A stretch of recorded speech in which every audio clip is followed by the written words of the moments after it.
Buenas noches con todos. Soy la doctora María del Pilar Emilia Rosales Puyón, médico residente de Anatomía Patológica del Instituto de Medicina Legal por la Universidad Mayor de San Marcos. En esta oportunidad voy a realizar el tema de análisis macroscópico.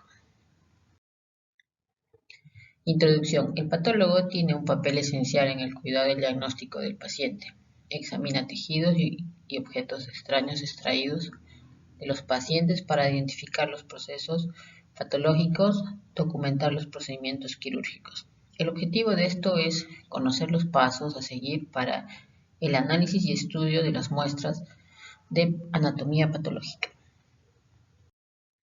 ¿Qué es el análisis macroscópico? No es más que una observación directa de las características de la muestra, el tamaño, la forma, la naturaleza del proceso, de modo que pueda ser entendido tanto en un sentido estructural y un contexto clínico. Para esto necesitamos seguir pasos, y dentro de los pasos, uno de los primeros es la identificación del espécimen. Es el paso en el cual debe de contener la identificación del paciente, el número de historia clínica, la sala de donde viene, la fecha, la hora que se realizó. El segundo paso es la identificación de las estructuras anatómicas. Debe no solo decir el órgano, sino que debe de desarrollarse qué parte del órgano ha sido afectado. El tercer paso es la orientación. Es el paso más importante en el cual se deben identificar las regiones anatómicas. Para esto se requiere ver la que es izquierda, derecha, anterior, posterior, superior, inferior. Y para esto se utilizan dos componentes, que es el anatómico y quirúrgico. El anatómico se basa en el análisis morfológico de la pieza, y ahí tenemos un ejemplo donde vemos que el útero tiene una vista anterior en la cual se observa que el repliegue peritoneal se localiza más superior. En la vista posterior el repliegue peritoneal se extiende de una forma más caudal y los ovarios van hacia la parte posterior. Y cuando es quirúrgico va a depender del marcaje intraoperatorio que se haga, ya sea con una sutura o con un colorante. Todo esto es previamente realizado por el cirujano. Otro paso a seguir es la medida. Las medidas, la mayoría de los especímenes pueden medirse en 3 dimensiones, que es el largo, el ancho y el espesor. Generalmente los órganos tubulares, como los intestinos, se deben de medir en la forma en longitudinal y su diámetro mayor. Estos si no están previamente aperturados. Y en cuanto a los especímenes pequeños, generalmente se toma solo una medida. El otro paso del análisis macroscópico es el peso.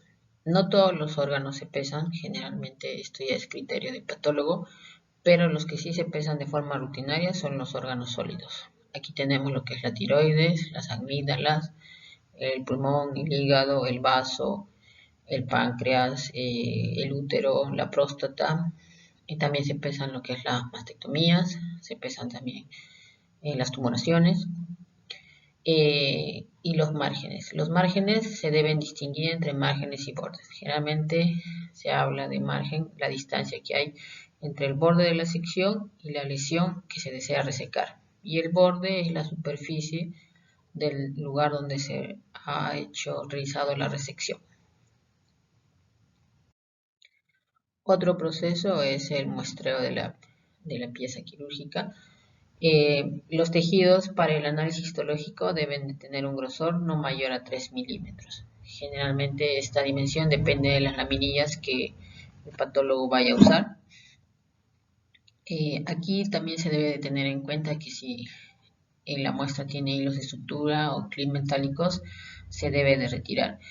Y si en caso hay una lesión que sea neoplásica, también se debe de hacer un marcado o utilizando pinturas para resaltar el área. Otro proceso es la descalcificación. Muchas veces vienen muestras que tienen fragmentos óseos en el cual se requiere una descalcificación. Y esto debe ser removido para que se pueda tomar unos cortes adecuados. Ahora, cuando la muestra es pequeña, la descalcificación puede durar entre 1 a 2 horas, pero cuando tenemos una muestra grande, tardan de 1 a 2 días. En estos casos se debe de hacer cortes para descalcificar. Y también se debe de tener en cuenta que cuando un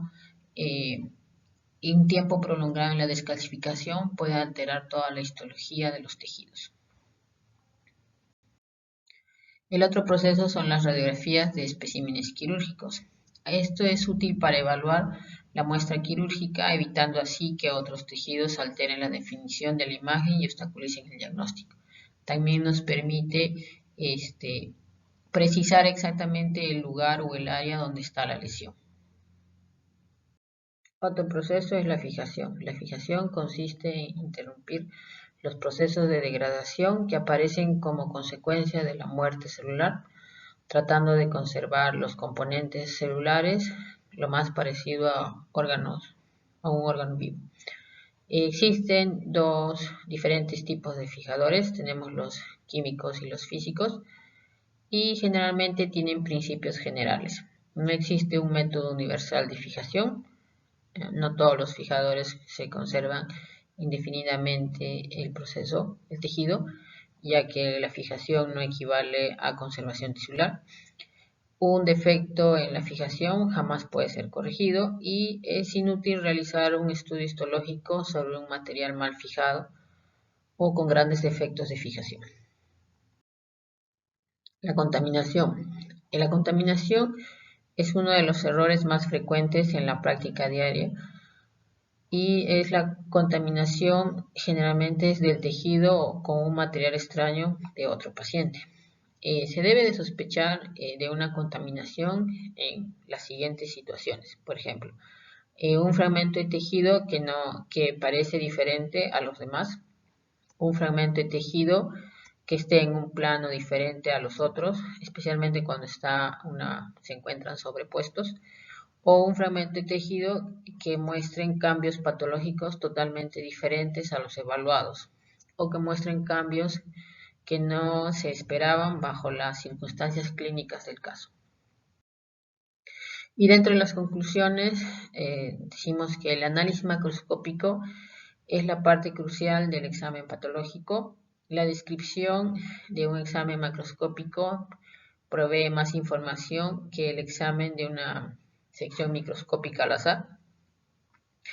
No se pueden remediar los resultados si las cosas se hacen mal desde el comienzo del trabajo. Y se debe de grabar siempre las dimensiones de los especímenes o tomar las secciones claves en los exámenes macroscópicos inicial, si no se va a perder la oportunidad de adquirir una información valiosa. Esta es la bibliografía que utilicé para el desarrollo del tema y muchas gracias.